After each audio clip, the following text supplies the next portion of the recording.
Assalamualaikum warahmatullahi wabarakatuh. Nama saya Tegar Prasetya Wardana dengan NPM 223510193 dari kelas D. Di sini saya akan mempresentasikan pengaruh budaya pada gaya komunikasi. Yang pertama, kita akan mengetahui budaya itu adalah sistem kompleks yang mencakup bahasa, nilai, norma, dan praktik serta melibatkan perseptif, keyakinan, dan sistem simbol yang luas yang diadopsi oleh suatu kelompok. Kemudian kita juga harus memahami pentingnya pengaruh budaya. Nah, di sini pengertian dan menghargai pengaruh budaya dalam komunikasi sangat vital dalam memperkuat interaksi sosial dan menghindari kesalahpahaman. Misalnya dalam konteks di Indonesia, penggunaan bahasa basi sebelum pembicara inti mencerminkan nilai sopan santun dan membangun kenyamanan sebelum memasuki diskusi yang lebih berat.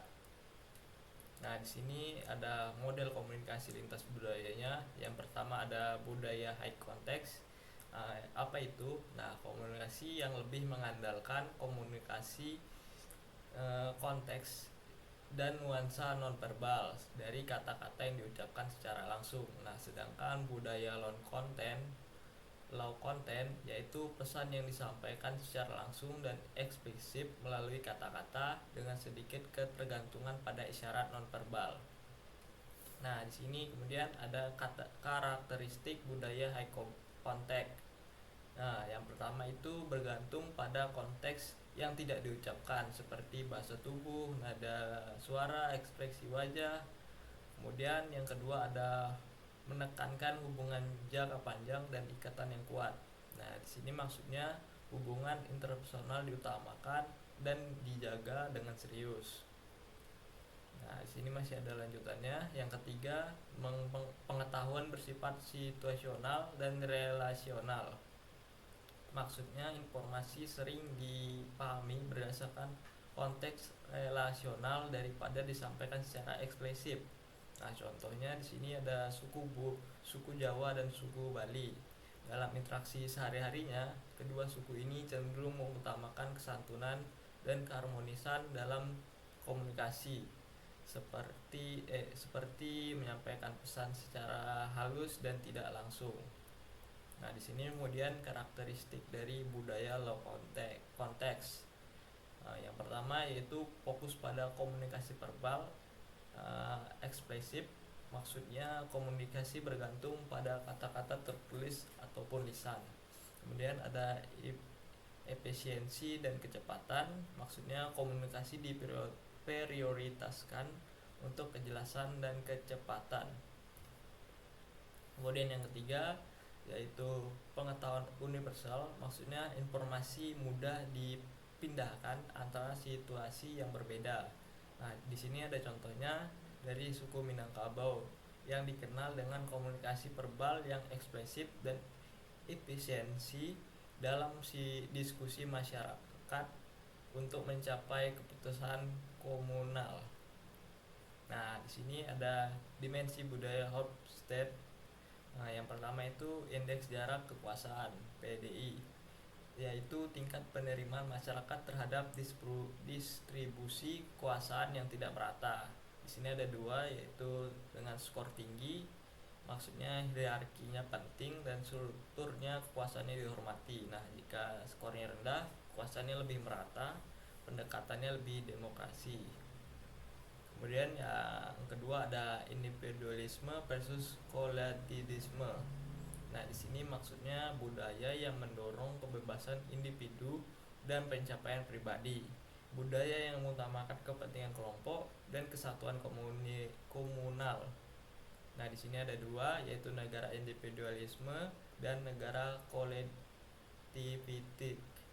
Yaitu kalau individualistik yaitu fokus pada hak dan kepentingan pribadi. Nah, sedangkan yang satunya yaitu fokus pada kesejahteraan kelompok dan harmoni sosial.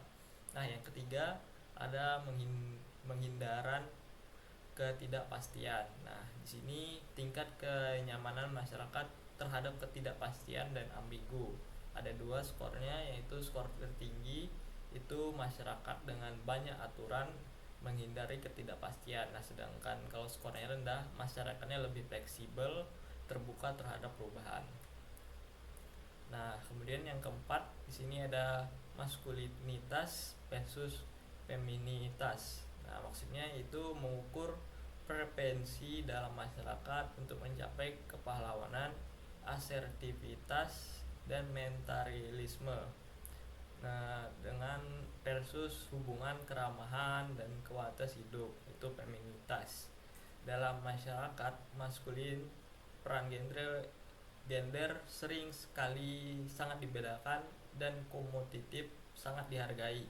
Masyarakat feminim lebih menekankan pada kesetaraan dan kualitas hidup.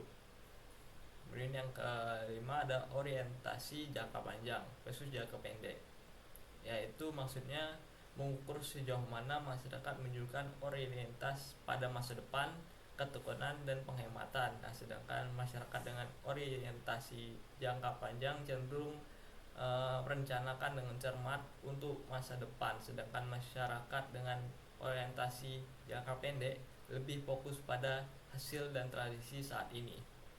Nah, dampak budaya pada gaya komunikasi, komunikasi secara verbal. Yang pertama ada bahasa dan dialek, yaitu bahasa yang digunakan dalam komunikasi dapat sangat mempengaruhi pemahaman dan interaktif pesan.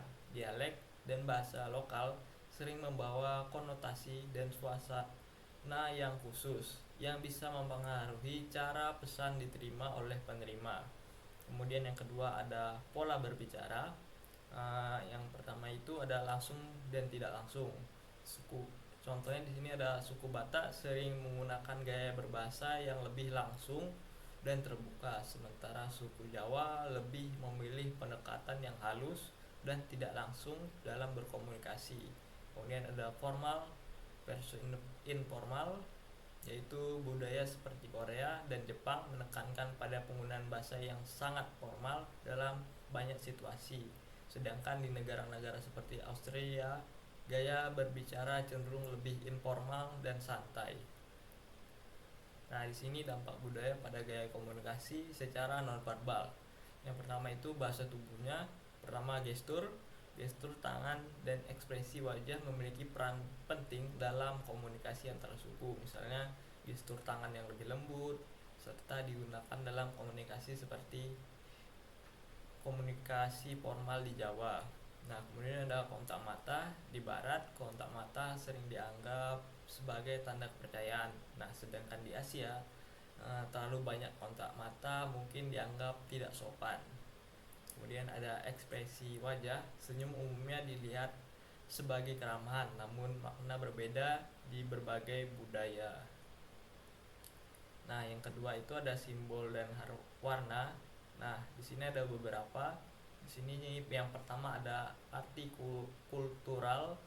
Maksudnya warna dan simbol di Indonesia seringkali syarat makna. Misalnya warna kuning dianggap beruntung di Bali, sering digunakan dalam upacara keagamaan. Nah, yang keduanya penggunaan komunikasi dalam perikanan atau pemasaran. Memahami konotasi warna lokal sangat penting untuk resonasi yang lebih baik dengan target audiennya. Nah, di sini ada strategi untuk komunikasi lintas budaya yang efektif. Yang pertama yaitu kesadaran budaya, meningkatkan pengetahuan tentang norma, nilai, dan perilaku dalam berbagai budaya. Nah, caranya melakukan riset mendalam, berpartisipasi dalam pelatihan budaya, dan interaksi secara langsung dengan individu. Kemudian yang kedua ada adaptasi, penyesuaian bahasa, nada, dan gaya berbicara sesuai dengan kebiasaan komunikasi budaya lawan bicara. Nah, caranya dengan mengamati dan meniru aspek-aspek komunikasi yang efektif yang digunakan oleh anggota budaya lain. Yang ketiga ada keterampilan mendengarkan aktif. Nah, yaitu memberikan perhatian penuh pada pembicara, mengamati bahasa tubuh dan menangkap suasana yang disampaikan. Nah, caranya dengan menghindari penghakiman prematur atau kasih maksud jika perlu dan memberikan umpan balik yang menunjukkan pemahaman.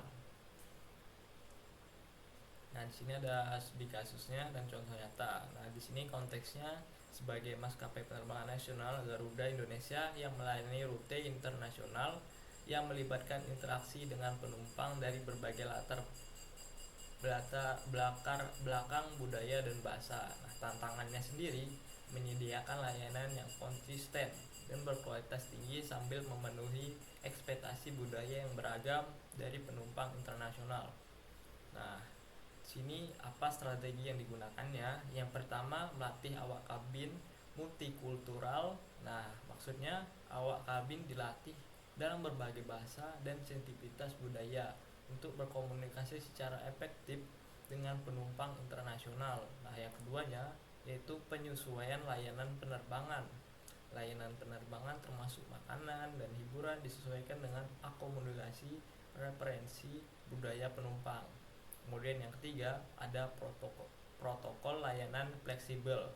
Nah, maksudnya layanan yang dikembangkan untuk menyesuaikan dengan kebutuhan dan kenyamanan penumpang dengan mempertimbangkan faktor budayanya. Nah, di sini analisanya apa yang berhasil. Nah, pelatihan multikultural meningkatkan kepuasan penumpang sebagaimana terlihat dari payback dan survei kepuasan yang lebih tinggi. Nah, kemudian apa yang tidak berhasil? Beberapa inisiatif awal kurang diterima karena kurangnya riset pasar yang mendalam, misalnya dalam pemilihan film dan musik untuk sistem hiburan. Nah, di sini kesimpulannya, komunikasi antar budaya sangat penting untuk membangun hubungan yang efektif dan menghindari kesalahpahaman karena setiap budaya memiliki cara unik untuk menyampaikan pesan baik secara verbal maupun non verbal. Nah, pendekatan komunikasi dapat dibedakan antara high context dan low context.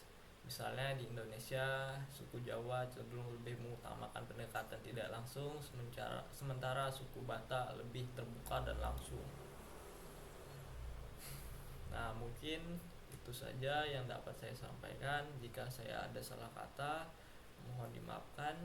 Assalamualaikum warahmatullahi wabarakatuh.